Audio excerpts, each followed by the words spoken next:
শরীরের খানা মনকে খাওয়াইলে হবে না, মনের খানা শরীর। ড্রাইভার যা খায় গাড়ি কি তাই খায় নাকি? ড্রাইভারের খানা ভিন্ন, গাড়ির খানা ভিন্ন। গাড়িকে গাড়ির খানা দাও আর ড্রাইভারকে ড্রাইভারের খানা দাও। ড্রাইভার খায় ভাত গোস্ত, এটা যদি গাড়িরেও খাওয়ান গাড়ি চলবো নি।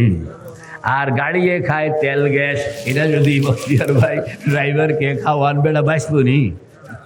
সুবহানাল্লাহ, সুবহানাল্লাহ। বোঝা গেল প্রত্যেক জিনিসের খাবার ভিন্ন, রুহের খাবার ভিন্ন, শরীরের খাবার ভিন্ন।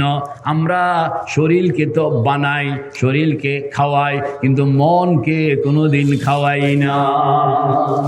কতদিন পর্যন্ত মনকে খাওয়াই না?